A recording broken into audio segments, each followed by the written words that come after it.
Hello everyone, Kent.Bressler here. I want to welcome you to Kent's Kidney Stories. During our time together over these podcasts, I'd like to discuss kidney disease.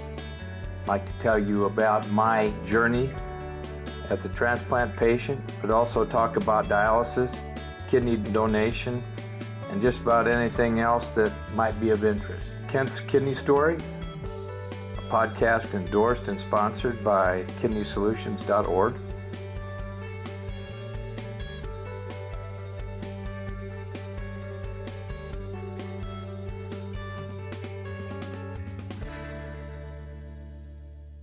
Hello, everybody.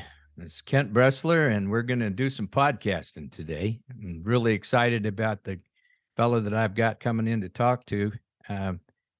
I think he's kind of like my twin, but he's much younger and better looking. So we'll get to that as soon as we pray. So if you bow your heads, Father, we must thank you for looking beyond our faults and for loving us unconditionally. Forgive us when we fail to love others in the same way. Give us eyes to see the needs of the difficult people in our lives, as well as all of those who are ill. Show us how to meet those needs in a way that pleases you. And we ask this in your heavenly Father's name. Amen. So I wanted to let everybody know I got a call yesterday from a university out east, and they're doing a study on dialysis patients who are experiencing lots of cramping. And of course, we all know most people do that, but they're developing a study now that's going to be coming out, and I'm looking for about 5 to 10 people who would be interested in kind of helping them figure this whole study out. It's not something that is easily figured out, but this is going to be a good study. It's a major university. I don't want to say anything about it because I want to get all the details before I tell you about it. But if you want to email me, text me, you all have my number. And if not, go to kent.bressler at kidneysolutions.org and just go in the info section and say, I'd like to be part of that study. I'll put your name down and contact you the minute that I get the criteria. And I understand that the gal that's going to be running the study is going to be attending our support groups on Monday night. I think that's a pretty good situation. She's going to just come in and be a member. She's not do a presentation. She's going to come in and talk about what we think instead of what they think. What we think as patients, and I think that's monumental in this day and age. So if you're not getting an invitation to our meeting on Monday nights, I just need your email and I'll be more than happy to send it to you. We're running about 30 to 35 people now, and that sometimes can go higher. And we have guest speakers once a month. This is not considered a guest speaker, but she is very talented and she's well known in the community, and we'll divulge her name when she shows up. Okay, so well, for my guest today, we have Marc Coronel from Los Angeles, California. And he's a transplant recipient and carries a diagnosis of FSGS. I'm going to let him tell you what FSGS stands for because he does a really nice job of it. And I thought it'd be fun to bring him on as a relatively newly diagnosed FSGS patient. And I was diagnosed in 1984, so I think that would be 30-some years difference. It would be kind of nice to contrast those diagnoses and what's going on with each of us as an individual. And this is going to be a focus really on FSGS, and we're going to hold tight to it. But first of all, I want to find out a little bit more about Marc. I met him in San Diego about 4 weeks ago at the at NephCure Summit. And he interviewed me and had a great time with him. And some of his friends, we bounced around in the evening too. So he's just a nice guy. He's very knowledgeable and carries himself real well. And glad to consider him a friend. Marc, welcome. Thank you, Kent. Well, this whole process is kind of, give and take. I was diagnosed with FSGS by biopsy in, believe it or not, 1984. And I know I had it before, well before that, maybe as much as maybe 10 or 15 years. I don't know. I think maybe I had it as a child, but I just never, they never diagnosed it. Okay. Back then, FSGS, as it is now, is pretty rare. But number two, there's not much known about it. So give me a little background about yourself. Tell me who Marc Coronel is. Well, Marc Coronel is a individual who is raising awareness for kidney disease, right? I was diagnosed on my 26th birthday on a routine physical.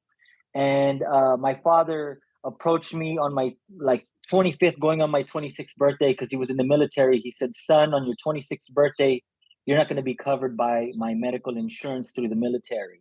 And, it was very interesting because I've been covered through that insurance policy for my whole life, right? And I said, Dad, yeah, don't worry. And I was thinking about turning up to become a professional boxer, and that was going to be my clean slate. I did it on my birthday. I was going to get ready to turn pro, and I was ready to go. I ran 3 miles a day. I was in the gym very frequently. I was drinking protein shakes. I was just trying to stay and live that healthy lifestyle that an athlete wants to perspire to become.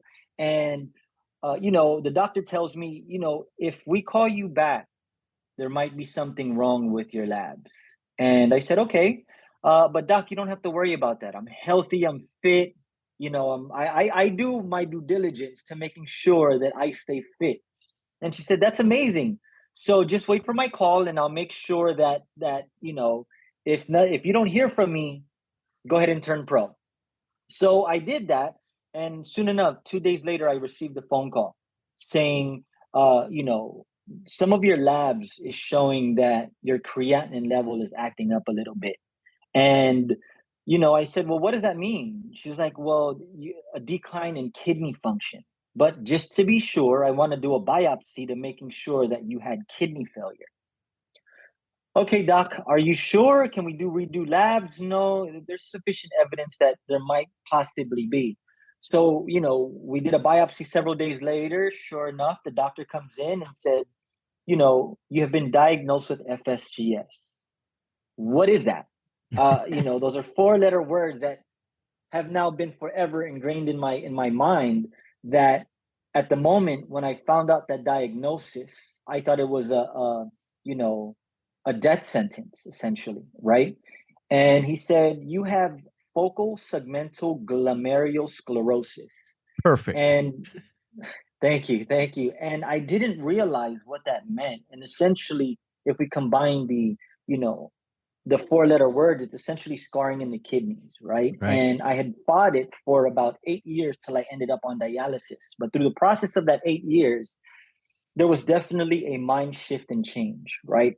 I was a fighter fighting people to becoming a fighter fighting for his life. And, for me, that mindset was a bit confusing because my whole life had changed at that point. I couldn't be that athlete I wanted to be. I was fighting and battling the 5 stages of, emotion called DABDA: denial, anger, bargaining, depression, and acceptance. Now, the acceptance part didn't come in till several years later. And that is because, I got my, this disease now understanding of what it does to my body. And what I didn't realize through the process is that my body was giving me signs and symptoms that I wasn't aware about, right? And not being aware of how you feel, it's because I think your body adapts Absolutely. Your body adapts to well, you don't look sick, you don't feel sick, and that's what everyone is telling you, but your lab results are telling you different, right? So you have no other way or perspective of what a healthy person feels like because you're actually going through it. And when you go through it, the decline slowly also goes with your mental state. So when you say you're completely fine as you're declining, you're actually balancing out I don't feel sick, but I feel very tired. That's just because I didn't get enough rest. Or why do Not I eating have right, or yeah. right, correct. So I would blame something else as opposed to the actual kidney itself, right? Like being able to flush out toxins, making sure that I was hydrated. And even when I was hydrated, I started to urinate a lot more frequently than I did prior. And with that urination came proteinuria. And if people who don't know what that is leaking of protein in the body, which I thought at the time that, you know, talking to personal trainers and all these different health and fitness professionals that, oh, it's just the protein that you drink and it's excreting itself out. That wasn't the case, right? So when you have these people and these professionals that you look up to saying one thing and a doctor saying another, and then you feeling a certain way, you have a conflict of interest where that denial came into place, right? And denial only came in because what played a huge factor was people saying you don't look sick. And when I look on the mirror, I don't look like a sick person, right? Yep. That messes with you. Then became the anger portion of it, right? Like, why me? Why did this happen to me? This is such a rare disease. Why did it happen to me? And you know, I was looking into faith, and faith was something that was really, really a big role in my life. God gives his strongest warriors battles that they can handle. And I felt that I was that warrior. I felt that this was something that was given to me to speak for the voiceless. And speaking for the voiceless meant you're going to go through this, and a lot of other people are going to do it as well. 144 million people are diagnosed yearly with chronic kidney disease. No more than, I believe, 5% of people talk about their illness, either being ashamed, not wanting to talk about it. And it gave me a voice to understand that vulnerability became my highest asset. And what I mean by vulnerability being my highest asset is I was able to share my story where people could understand. Not only was I able to start understanding lab results, but I was also able to understand the emotion and articulate that so another patient can understand what they're going through. Does that make sense? Yeah, So absolutely. then became the bargaining, the why me's, the why is this happening? You know, and those were certain things that you're gonna go through when you fight with kidney disease because your emotions are all over the place. They give you several hundred medications. You're on prednisone, you're on blood pressure medications. And if you're on dialysis, you're on phosphorus binders and other types of medications. So learning my labs quickly was something that I needed to really, really do sooner than later and actually face it as a life situation head on so that I can stay ahead of the game of fighting kidney disease, if that makes any sense. Yep. You know, the track that you took is exactly the same track I took only 30 years earlier. Right, right. And the thing that bothered me the most about it was the understanding part. And I was a registered nurse. I couldn't Right. figure out, you know, my brother doesn't have that. My two brothers don't have them. My dad does have. My mom doesn't have that. Why do I have it? You know, and even knowing that what I did, I was very fortunate to have a physician, Dr. Mulgrew in San Antonio, who biopsied me, and he said, "You know what? You've got a rare and a very tough disease to treat. Matter of fact, we have very little treatment for it, and it isn't going to go away." Did you get that? Did you get that message? I got a message that said you have something very, very rare. And I mean, very similar, but I didn't realize the nephrologist I had didn't know. He knew how to treat kidney disease. He didn't know how to understand and articulate FSGS, right? Exactly. And that was something that was really frustrating for me because I had seen different nephrologists and wanted to figure out which one was best for me. And Correct. when we go to these different we go to these different hospitals and meet these different physicians, it's what are you comfortable with your diagnosis and how it's explained to you, right? Yeah. Because I wasn't getting answers. I was asking questions and it would be reverting back to somebody who just had something like regular kidney disease. But in the rare space, it's very rare to speak about. So I would get very rare answers, right? Like, what does that, like, can you explain? If you can explain, how am I supposed to understand it? And Right. how am I going to make a decision on how to get it taken care of? Correct. Yeah. Correct. Yeah, Correct. absolutely. So when you have that, you tend to find ways to saying, well, who is the specialist to this? Right? Who is the person that can really help me? And 8 to 10 years ago, there wasn't enough information about FSGS, right? When I was diagnosed, I was looking online, and it's a very rare, glomerular disease, and this is what it is, and this is what you're going to go through. Yeah. Right. So Yeah. it was a constant battle. Yeah. So if I look back historically, and you can do the same thing too, you're going to do it as you get older. When you look back, I can think back into the 1970s when I was drafted into the Army. I had protein in my urine. They knew about that at the very beginning. I had no clue what that meant. But that is a very good indicator of kidney disease. And if you have protein in your urine, it's not supposed to be there, right? It's not. There's no reason for it to be there, except if you're a long distance marathon type runner, constantly, then you may throw a small amount of protein, but it goes away. In FSGS, the protein never goes away. It just gets worse, right? So that, to me, is the indicator one. But I was very fortunate in having a doctor who who believed in letting that patient, reading the patient and telling them, look, you're going to get 2 chances here. You're going to get a chance to transplant, or you're going to get a chance to go on dialysis. Because the third option we don't want to talk about at your age and with children. You see what I'm saying? How he put that to me? It's quite interesting. It gives you pause. And in that particular point, I'm still saying, what's the deal? How in the world did I get this, and what can we do about it? There's no cure. And today there's still no cure. Right. I mean, when they told me those options, I was so in denial. Dialysis is right around the corner for you.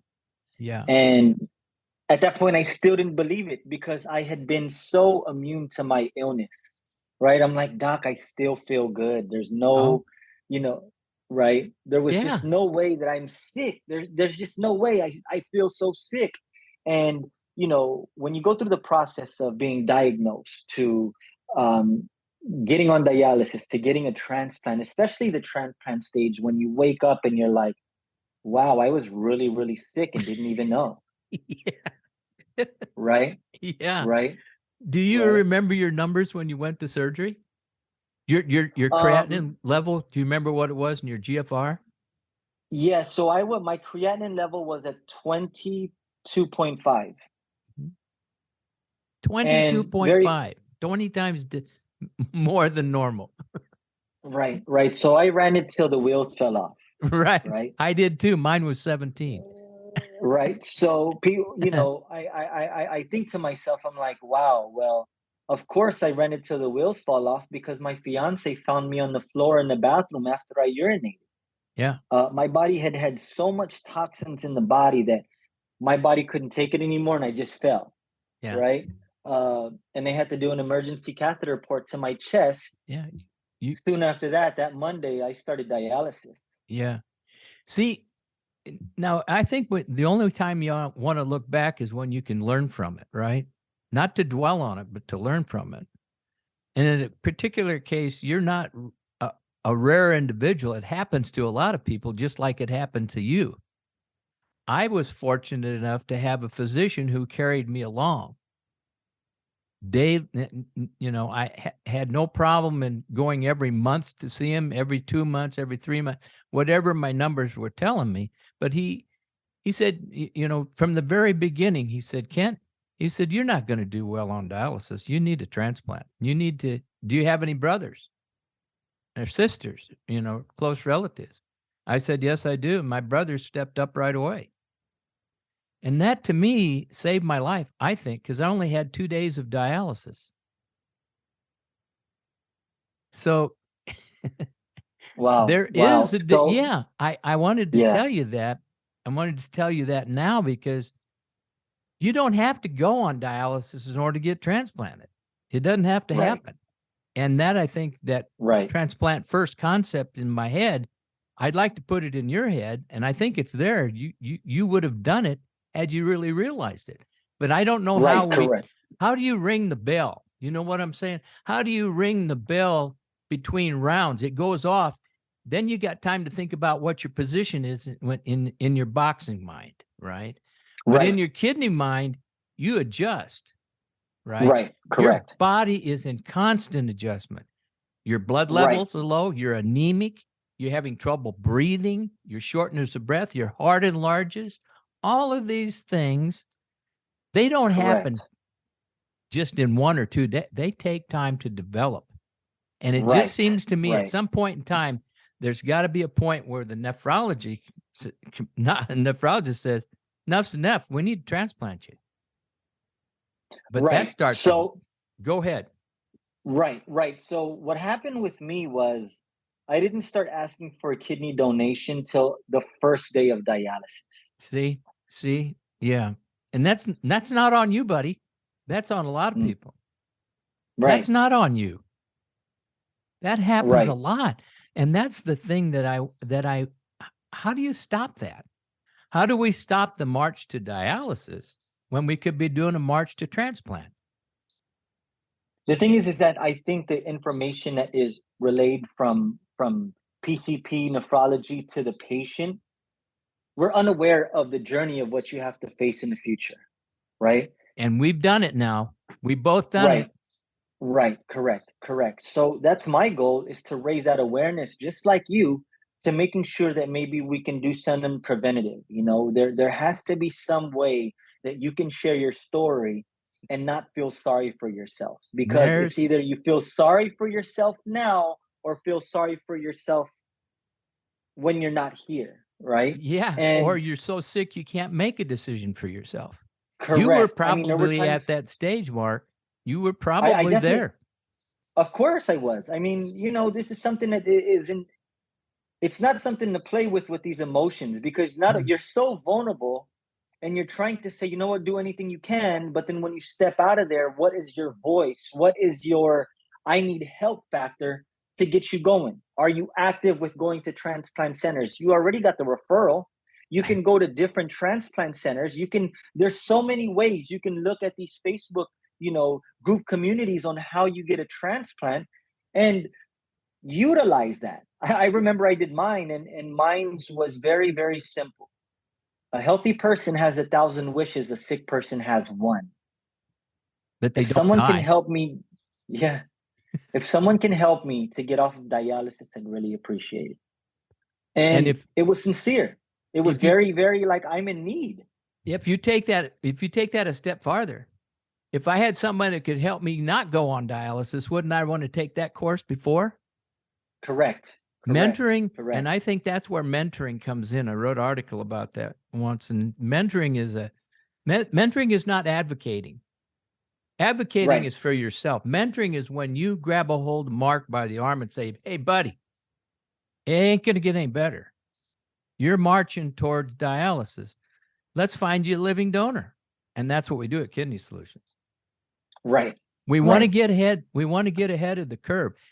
Let me do an analogy with boxing. I'm not a boxer. Matter of fact, I'm a pacifist from way back. I didn't want my nose busted. I didn't want my eardrums busted. And I sure didn't want to fight unless I had to. So my point is, there is a mechanism within your body that tells you when there's fear and you shouldn't go there, right?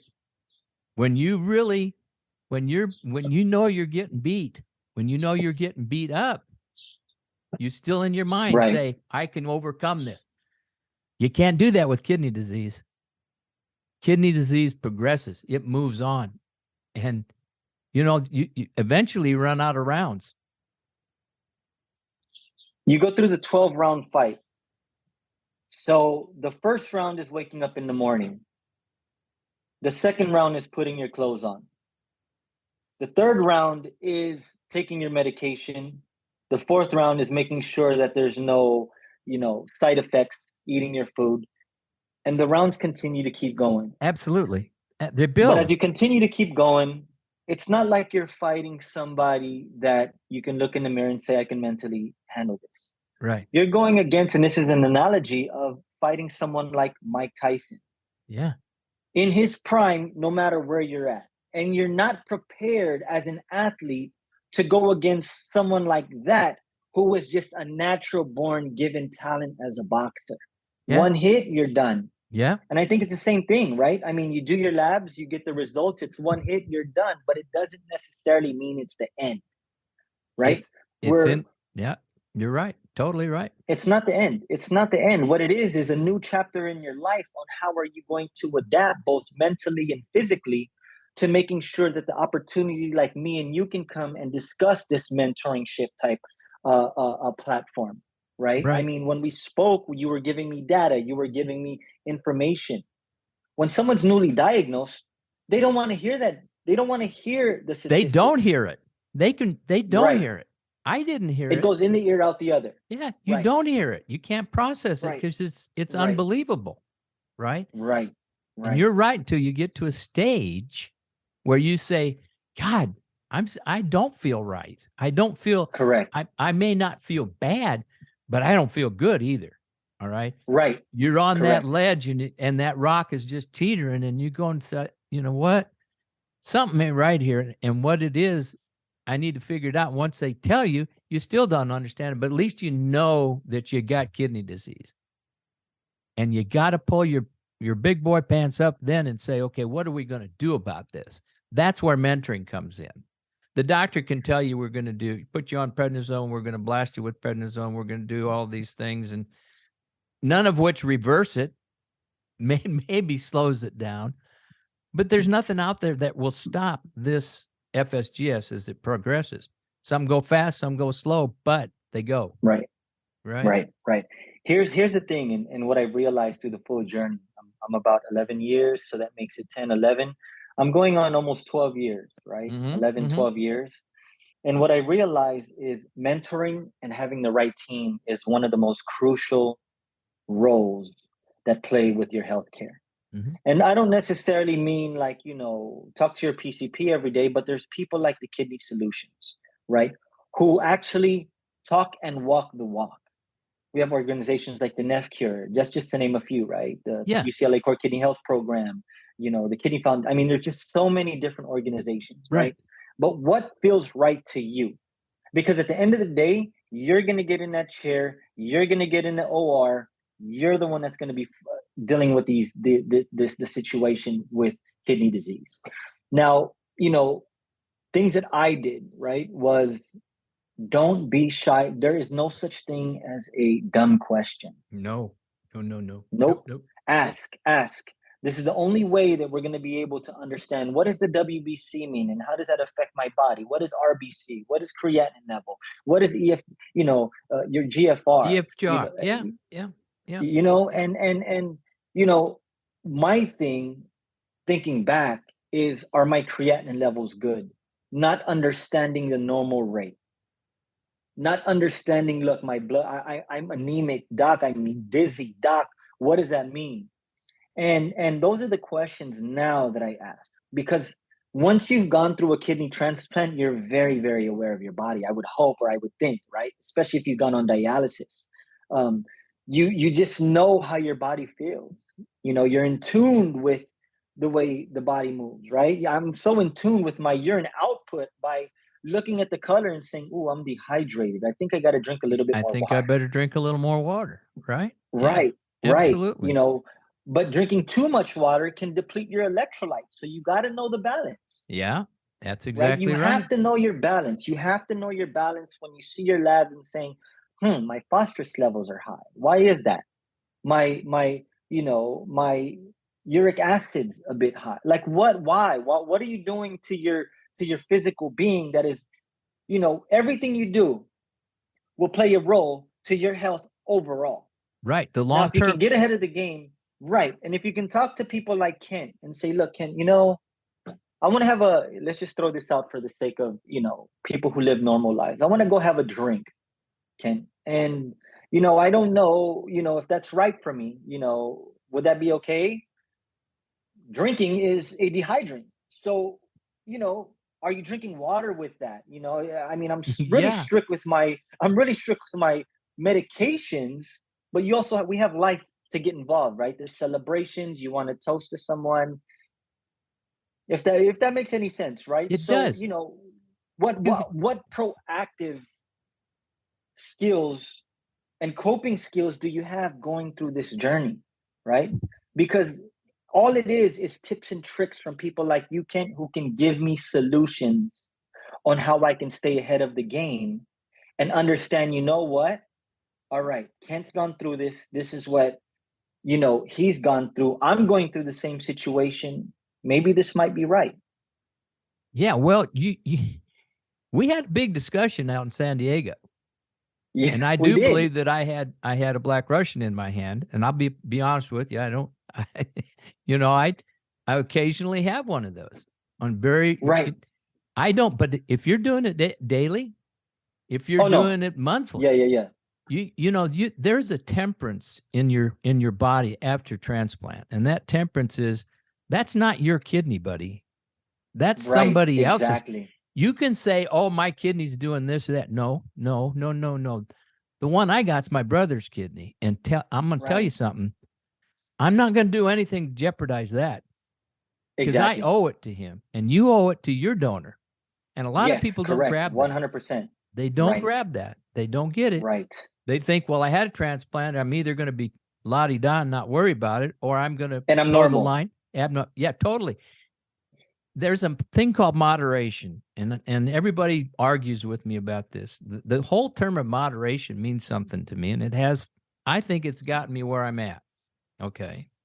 And I believe Right. I think you moderate. Everything I've observed you do is moderation mode. There's no extremism in your diet. There's no extreme in your exercise, in your alcohol consumption. You're a moderator. You moderate your body symptoms. You understand your body. And Well, you Ken, said it best. I have to just say, I definitely, um, as far as movement goes, right? My moderation is just a bit more, um, than being in moderation, right? Like Right. I love, I would love to keep staying active with my body because for almost 2 years I wasn't able to. Yeah. And my whole life consisted of waking up, training every day. Train, It train, was train, taken train, away. train. It was Yeah. taken away from me for almost 2 years. Um, get a kidney transplant. You get this energy of a boost of energy that you've never You felt. get life. And right. You get So life. as the decline happens and you get used to it, and then you go into the operating room, you wake up, you have this jolt of energy. Now, bear in mind, when I was on dialysis, I didn't urinate the whole time, No. right? And people say, "What? You never urinated on dialysis?" That's because the education of kidney disease isn't really, a lot of people don't know about it. And they asked me, "Well, when was the last time you urinated?" I said, "About a year and a half." Yeah. Yeah. And I have to drink about 16 ounces of water to 32 every 2 days, right? Um, for me, going from 3 liters of water a day to 16 to 32 ounces of water really, really put a strain on what's going on here. That means Yeah. I can't physically be fit. And if I did, I remember in the first, when you get adapted to dialysis, the thing is you're still trying to figure out your body. And Yeah. Your body's trying to figure you out. right, I'm trying to figure it out. It's trying to figure me out. It's two totally different people. And, you know, Yeah. I realized that my retention didn't go to my extremities. What it did do was go to my lungs, right? And that's very, very dangerous Oh yeah. because Oh yeah. I didn't realize that, oh my God, I drank too much water, or I had just a little bit of salt that is contributing to my 16 to 32 ounces of water and is going straight to my lungs, right? Um, that was a big challenge for me because Yeah. it ended me in the ER. Yeah. And ending up in the ER, doing another emergency dialysis was something that I was saying, look, I can't do this anymore. Let me now really stick to my 16 ounces of water a day, because that beginning, that first 3 months was hard to adapt. Looking at my dialysis and watching the blood go in and out was very, very tough, right? It was very like, oh my God. Until I Great started getting story used about to that. it. It was really, really challenging. Why Yeah. am I starting to itch more? Why, Yeah. those my phosphorus levels were going too high. So I knew I was eating something that wasn't that was raising my phosphorus levels. But once you're transplanted, that really does go away. All those things. I was flying. Yeah, it's almost like being on a racetrack and you got one lap to go, right? And Right. you give it the bust, you give it the breeze, you give it in the best gear you can in the best position can, and you floor it. Then you have that transplant, and you can continue to floor it. Right. But when you're on dialysis, you got to back off the gas, man, because you ain't going anywhere. But that transplant, and that's where that moderation comes in. You get so good, you feel so good, you think, well, I can just do what I want. No. No. No. No, you Doesn't. can't. You No, can't. no. I don't want to hear that. You can do anything you want. No. This is America. I get it. But you have a transplant. You have somebody else's kidney in you, right? Right. You owe it to them to do what's right. If you don't know what's right, you better find something or body that can make it right for you. You got to buy into the whole thing. Correct. And what I want to emphasize with a lot of people is know your medications. I take 15 a day, 105 a week, 420 a month, 5,040 a year. That's a difference. That's a difference in before and now. Right. I started out, but I'm talking about like today. Regular. Today. Yeah. 15 it's totally different. Yep. Right. It's completely different. So that's what I mean when we talk about, well, how much are you willing to advocate for yourself to know the bottom line of even your medications and how many you take? You ask me, what do you take for blood pressure? Lisinopril, carvedilol. I mean, you ask me, I have the answer for my journey. Now, in hospital settings, right. And in hospital settings, they say, well, how do you treat this? Everyone comes in on a case-by-case basis. That's right. Everybody's different. Your journey might be different, but it's very similar, right? I might have an extra diagnosis of something in cardio, and you might not, but you do have the understanding of kidney disease, right? So, when I talk about advocacy and I talk about this movement of even interviewing and talking to people like you, it's share your journey so I can understand mine a little bit more. Yeah, just give me some extra information. Learning. Yeah, I'm still learning. It's a constant learning process. No matter how old you are, no matter how young you are, those questions will always be relevant no matter what. Yep. They will always be something that you're going to find out that you didn't know about, right? And that's how you stay ahead of the game. One of the things that I remember the most about my doctor when this all first started, I walked in the office. I think it may have been within the first year of transplant. Okay. Right.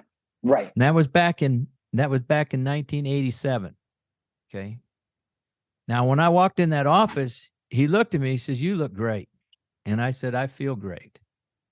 Right. He said, "I'm so glad you chose transplant, because if you hadn't, I don't even want to think about what possibly would have happened."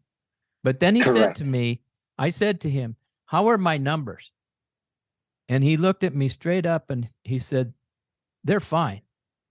But when you come in my office, I treat people. I don't treat numbers." Okay. That's why I love that. Think about that. And I took that to heart. Yeah. So your numbers go up a little bit or they go down a little bit. You know what?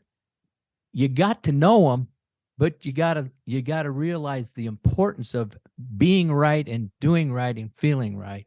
And the numbers will be following right along. If it's not, then it's the disease process that's talking. And you know as well as I do, and this is hard for me to say, but I've lived with it my whole life. This crap can come back. That was one of my nervousing things when I went through the Absolutely. transplant. Absolutely. Was they said, Mark, within 24 hours, we'll know if FSGS has reoccurred. Exactly. And it can still do it. But as you go out, as Dr. Mulgrew tells me, as you go out in life and you get to 5 and you get to 10, you get to 15, you get to 20, you get to 25, you get to 30, you get to 40, that goes away. That's not what's going to get you. It's something else like a heart attack, or it isn't the kidney disease. That's why it's so important to work really hard to keep that kidney. And that's a mental thing, emotional thing, and a physical thing. But he was right. You don't treat numbers. You got to treat the person. Right. I love that quote. I love it. I love it so. I mean, it's an amazing. You can use it. Amazing thing. You can use it. You can use anything I got because I'm going to use everything you have. Right. So, I mean, essentially, the journey is definitely something that I've embraced now at this point, right? Yeah. I am a person who is definitely associated with kidney disease, and I have You are kidney disease. I am kidney disease. Yes, you are. You're a kidney disease. Yes, I right? am. Yes, I am. I'm proud of it too. And I own to that. Yes. I own to that. Yes. But it took me so long to do so. Yes. It took a lot of vulnerability. It took a lot of being scared. It took a lot of asking questions. It took a lot of just saying, you know what? At what point can I accept this particular factor in my life and just run with it? Because what tends to happen is a test becomes a testimony and a mess becomes a message. Right? That's good. And I like that. Yeah. we're given this opportunity in life, to share with people who can't. And when we do that, they say the only time you look down is when you're picking somebody up. Right? These are things that I've learned through the process. These are the things that I have gone through that you can ask me anything about the journey. I'm open to share. Is there a possibility you might not urinate? Of course. Is there any possibility that urine looks like tap on beer? Of course. Yeah. We've gone through that. Yeah. We've gone through every single emotion, and just ask us. Because, you can explain to somebody, but if they don't understand, it's just not going to hit, right? Right. I was reading something. It says, you speak from the tongue, it goes in the ear, out the other. You speak from the heart, the person will understand. Most people, it takes them more than once. Right. It takes more than one. It's not like beating them over the head with it, but it's called referencing. You reference vetted information, and you stay to that, and eventually it hits home. They may be sitting on the stool in the bathroom, going to the bathroom, and say, I get what he means. That's true. Right. Yeah. Or they may be walking, they may be working out, they may be on a walk, or they may be talking, and it'll just come by them. God, that's how God does things. He sends you the answers. Are you listening? In all honesty, are you listening? A lot of people say they've got it in the heart, but they aren't listening to the maker. He talks to you all the time. You got to be listening. And he tells you for sure that you got to protect yourself by protecting that gift you got, because it's not yours. It's a gift. I love this, Ken. When you speak of this, because I can understand this 100%. Yeah, you can, because you've been through it. You're going through it. It resonates so well. So when you talk to somebody, you can say, he understands me. He understands the journey. Mm-hmm. And sometimes it's way more useful when you get these mentoring, something like the Kidney Solutions, where it's not just talk based on oh, I've done it. No, you understand Right. my walking path. Yep. You Yep. understand the, Kent, I'm feeling a certain way because of certain medications have been doing this. Oh, I've gone through that too. Yeah. And Yeah. when we talk about community, just like every community we have, it means common in unity, Yeah. right? Great. Yeah. Common in unity. This was very chaotic for me. But once I started to meet people like yourself, it gave me peace. You have peace and joy, buddy. You got it. It's all over your Right. face. It's all over your face. This is gratitude. This Absolutely. is gratitude. Absolutely. This is called gratitude. But through the process of me understanding my journey from the past and our discussion today, it feels good to know that there's a community out there willing to help. That's right. Because I didn't understand that there was one when you're first diagnosed, right? You feel alone. That's right. Had I not had that physician, that's right. Had I not had that physician, that was my mentor. That guy he's still alive. He still calls me and I still call him. Right. There's somebody, and you can have thousands of them because all it takes is one phone call. One phone call or one text, and I'll just use my own vernacular here. Oh shit, I'm in trouble. Right. And all you got to do is say, I'm going to give Mark a call, or because Mark understands what I'm going through, or I'm going to call Armand Halter, or Jim Myers, or Jonathan Traylor. That's not only magnificent, it's the only way to go. It can't be any other way, because you can't call up a friend, a business representative, or anybody else who's not been through it, because they don't get it. And they won't. Right. So why waste your time? They're probably cordial. They may say, well, Gene, I really don't understand what you're talking about. Well, you're wasting your time. You will. Yeah. So listen, we can go on forever. I can spend the rest of the day with you, and I would love to, and I will someday. But I think at this point, and I want to ask you one question. This is a question I wanted to ask you since we started, when I was trying to put all this together in my mind, how I was going to do it. If you had just one thing that you could change, do differently, and it was okay to do it, what would that one thing do before you when you found out you got the diagnosis? What would have it been? What was that one thing that would have made a big difference if you'd have done it? It might have changed the whole picture. That's a good question. It would be. You think about that. I want you to package that. Put that in your envelope, put it in your pocket. You think about that. Because what you would change in yourself, you'll change for others. That one little thing that you could have done after you were diagnosed that would have made your life better will make somebody else's life much, much better. Okay? Because you can harp on it. Right. And here's what it is. Vulnerability became my strength through this process. I thought that I was the only one going through it.